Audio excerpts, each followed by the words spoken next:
Admirals are some of the most downplayed and underrated characters in the entire One Piece community. A lot of that comes from misunderstandings about what the story actually says about their strength, and from agenda-driven takes that push overblown narratives either overrating or downplaying certain characters. So in this video, I want to go over the true Admiral Agenda. I'll break down what the story actually says about them, why they would body any commander, and why they can compete with the Emperors. The Admirals are the Navy's greatest military power. The main admirals typically used in discussion are Akainu, Aokiji, Kizaru, Fujitora, and Green Bull. Others like Sengoku, Kong, and Garp should also be included in the Admiral Agenda conversation as well, as all were either previous admirals or offered the position of admiral. Now I know just hearing Garp's name made some of you Yonko over admirals believers break out into cold sweat, but let's not forget, Garp was offered the title of admiral. The only reason he declined was because he didn't want to serve directly under the Celestial Dragons. If he had accepted, he would have been in that position. This means one important thing, that the admiral title is strength-based, not clout-based. It's not about political influence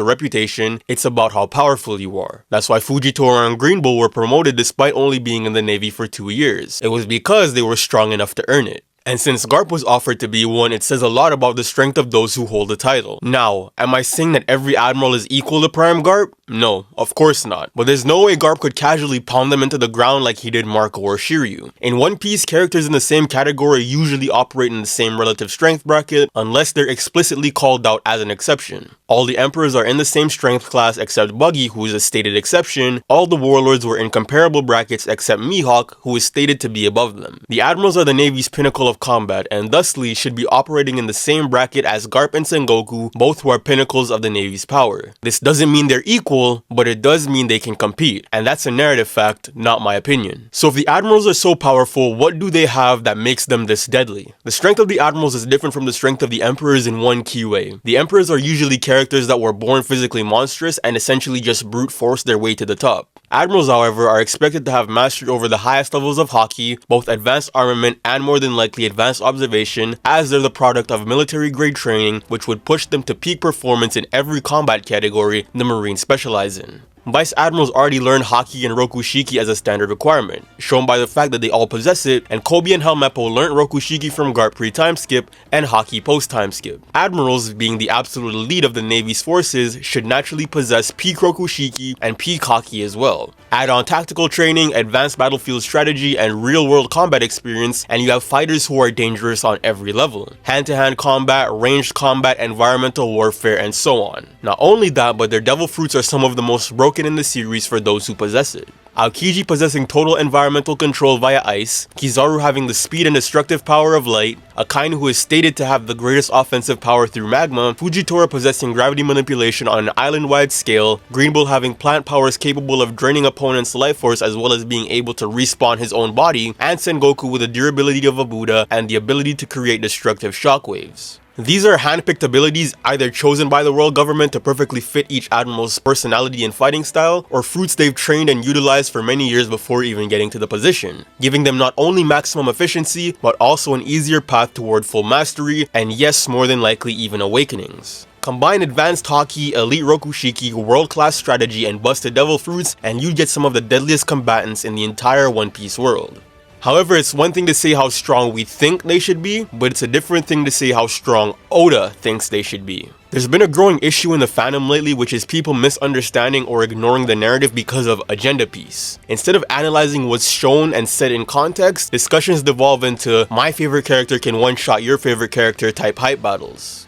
Take Kaido for example. The fandom turned him into some unstoppable god who one-shots everyone except Shanks, but the story itself never actually says that. The narrative implies characters like Big Mom could fight him evenly to a stalemate most of the time, and that anyone above Oden's bracket should be able to give him a run for his money. For the Admirals, the narrative repeatedly places them on at least Egghead Luffy level at minimum. There is no depiction of an Admiral getting completely steamrolled by a Yonko level character while they're on guard and serious in a fight. Luffy versus Kizaru and Egghead for example. People often cite this as evidence of Yonko dominance, but here's what actually happened. Luffy used Gear 5, Advanced Conqueror's Haki, and Advanced Armament Haki, essentially going all out with what techniques he has. Kizaru on the other hand, he didn't even use Haki, relying on just his base moveset, the same 3 attacks he used pre-time skip, plus 1 new light clone trick. Despite Luffy hitting him with an attack stronger than the one that first floored Kaido, Kizaru was up first and stayed conscious after the attack, while Luffy was passed out from Gear 5th. If this was a battle with no one else around, Kizaru would have killed Luffy in this fight. Akainu vs Whitebeard in Marineford. Akainu literally punches a hole in his chest and takes half his face off and stops his two-handed swing with his foot, while the only hits Whitebeard landed on him the whole fight were when his back was turned and he was off guard. Neither of these read like a Yonko vs Admiral mismatch, instead reading like a battle that is much more evenly matched and would go further if one party didn't have other things they were focusing on. The community, however, will treat these as though they're proof of Admiral fraudulence because they can only ever see what's happening on the screen instead of using context clues. This tendency leading to the common thought that the Admirals are portrayed relative to the commanders because of the Marineford scaling, despite the fact that the Admirals are portrayed as vastly superior to Yonko commanders on multiple occasions, like Aokiji humiliating Cracker with no effort, Kizaru blitzing a much stronger Snake Man Luffy than the one Katakuri was overwhelmed by, Green Bull dominating King and Queen in Wano, regardless of if they were damaged or not, their ancient Zoans, and all the Straw Hats who don't have durability and health boosting abilities felt confident in stepping in to fight Green Bull if it came down to it, meaning that King and Queen were also in fighting condition, as well as all the Admirals who were holding back during Marineford because of how close they were to their own forces. Akainu being the only one that wasn't actively holding back the whole time, and he was the one that literally 17v1'd the entirety of the Whitebeard commanders and essentially embarrassed the Emperor Whitebeard on numerous occasions. The Admirals are shown to be above anyone who isn't an emperor and are shown as relative to those portrayed close to the emperors like current Luffy or old Garp, both who would steamroll any Yonko commander. Another common debate is whether the newer Admirals Green Bull and Fujitora are weaker than the original trio Aokiji, Kizaru, and Akainu. The community will tell you they are because if they can't downplay the OG 3 who are getting these crazy feats, they can at least downplay the new 2, but regardless of what you think, the story literally says Akainu's navy is stronger than Sengoku's. How can the navy be stronger if its greatest weapons, the Admirals, are weaker? The logic doesn't add up. Green Bull and Fujitora were chosen because they're at least on the same level as their predecessors, so logically they should also perform similar to however we see Kizaru or Aokiji perform in the story. Speaking on that, however, I know somebody just said, well, that means all the Admirals are still getting bodied based off how Shanks did Green Bull. Green Bull gets a lot of flack for being stopped by Shanks' Conqueror's haki, but let's think about this for a second. Shanks is widely believed to be a top 1 contender in the entire series by literally almost the whole community. Everyone calls him the Roger of this generation, and he casually stopped Kaido from reaching Marineford and then got placed in Kaido's top 5 off of that encounter. If Shanks catches you off guard with a full blast of his Conqueror's haki, guess what? You're supposed to feel something. That's not an Admiral anti-feat, that's just Shanks being Shanks. Shanks doing this was literally considered Shanks upscale by the entirety of the community who was starved for feats from him. If Zoro cuts Luffy while he's off guard, would we call Luffy weak? No, we wouldn't, because we understand context matters. Most Admiral anti-feats boil down to either being in situations where they're nerfed because of their environment or facing characters that would embarrass anyone else in the story in the exact same situation. Oda deliberately nerfs the Admirals to avoid showcasing their true strength too early, similar to how Mihawk constantly holds back with weak in-universe explanation. There is no character in the story who would casually one-shot any current Admiral if they weren't caught off guard. Could they lose the fight? Absolutely, I'm not saying the Admirals are unstoppable, but a one-sided stomp? Nothing in this narrative supports any character being able to do that. Another thing some of you will bring up to downplay the Admirals is the Admiral that Rocks killed. Just a quick reminder though, Rock's Dizabek beat both Whitebeard and Shiki required Garp and Roger working together to be defeated, and he's damn near the strongest character of all time. So if Rocks killed an Admiral, so what? Rocks would have also killed Kaido, Big Mom, or Old Whitebeard under similar circumstances. This is like the people who call Jogo weak because he got bodied by Sukuna and Gojo. These are the strongest characters in the series, and it's an anti-feat that the Admirals lost or looked bad? If anything, it's the feat that Rocks killed the Admiral, which is one of the things I always want to bring up. Everyone will call the Admirals weak, but the moment they want to say a character is strong, you know who the first person they're bringing up is? An Admiral. Nobody's saying, oh yeah, he definitely top 10, I think he could be Marco, or nah bro, he ain't losing, he could probably take out Katakuri. When you hear the term Admiral, you automatically think they're a valid fighter, which is why the strongest characters in the series get their feats equally off of both Admirals and Emperors. Shanks gets his feats off Kaido and Green Bull, Rocks gets his feats off Whitebeard, Shiki, and whoever it was he killed. Now with all that being said, let me summarize before we get into the main meat. The Admirals are some of the strongest fighters in the world, possessing world-class combat abilities, devil fruits, haki, and techniques. Their strength should be in a similar bracket to characters like Garp and Egghead Luffy, and the vast majority of their anti-feats are either taken out of context just against characters that would embarrass absolutely everybody else in the story.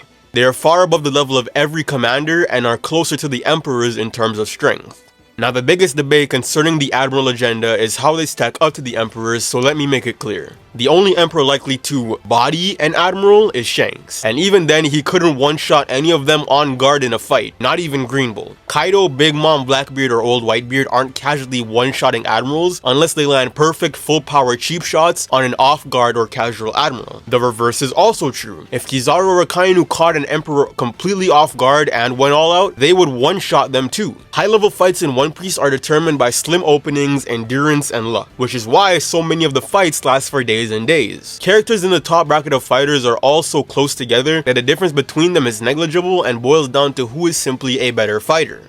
But with that debate out of the way, the final section of the Admiral Agenda I have yet to go deep on is Akainu. Akainu, despite being an Admiral, is in his own league as far as the agenda is concerned. He is the one Admiral that everyone should be able to agree is above the vast majority of the Emperors. He has the highest destructive ability in the series, being able to physically mow down everyone's durability with his Devil Fruit and his advanced armament haki. He has insane stamina and durability, taking full power off-guard shots from Whitebeard and getting back up, as well as fighting Aokiji for 10 days, somebody who is going toe-to-toe with Garp. He has strong hints of Conqueror's haki and is being portrayed as one of the few people in Roger and Whitebeard's bracket in the current generation, with his bounty reflecting that at 5 billion. I don't care if you think he only has it because he's a Fleet Admiral, because at that point just say that the only reason Roger and Whitebeard's bounties are over 5 billion is because they have large fleets and a strong crew. Bounties now being given to the Marines is literally Oda showing you how they stack up in strength similar to the pirates, because there's no world government threat level inflation gimmick to say that these aren't just how strong Oda thinks they should be. It's literally the reason Garp's bounty is 3 billion, despite him not being an Admiral, because Oda is saying he's in their strength bracket. Akainu being one of the main endgame fights for Luffy places him in a category above anyone he'd fight previously. Sakazuki downplay is one of the most heinous acts people commit against the Admiral Agenda because of the One Piece's anime showing of him during Marineford. There are actually people that think Garp or Whitebeard would have bullied him in that arc because of his portrayal, and not only that, but because they just hate the fact that Akainu killed Ace. Akainu is one of the main victims of ignoring the story because you don't like the character, because people will genuinely say Akainu will end up being a Sabo or Kobe fight because they don't want to acknowledge that he could be a challenge for Luffy since they hate him so much. Akainu is easily top 5 in the verse right now, possibly top 3, and you would give Prime Garp, Roger, and Whitebeard very hard fought battles if they ever got the chance to fight. Sakazuki's strength being showcased is going to be one of the biggest turning points in the community because so many people have become disillusioned to his strength, and I for one hope the community keeps downplaying him so I can be on the right side of history once he starts moving crazy. This video is my case for the Admirals to show why they're not weak. They're not commander level, they're not easily steamrolled by Emperors, they are among the absolute top tier combatants in One Piece, with Akainu arguably standing above almost everyone not named Imu or Shanks. The Admiral Agenda is one of the things I back because unlike most people who read the story, I can see the trajectory of the Admirals beyond what's going on right now, and future-proofed agendas always hit harder than recency biased ones. But what are your thoughts? I know we're probably going to be debating and arguing in this comment section for days, so let me know what you think. How strong are the Admirals in your opinion? How strong is Akainu compared to the Emperors? And how many Admirals would it actually take to defeat a Yonko? Drop your thoughts in the comments. If you stuck around to the end of the video, like, subscribe, and I'll see you in the next one. Peace.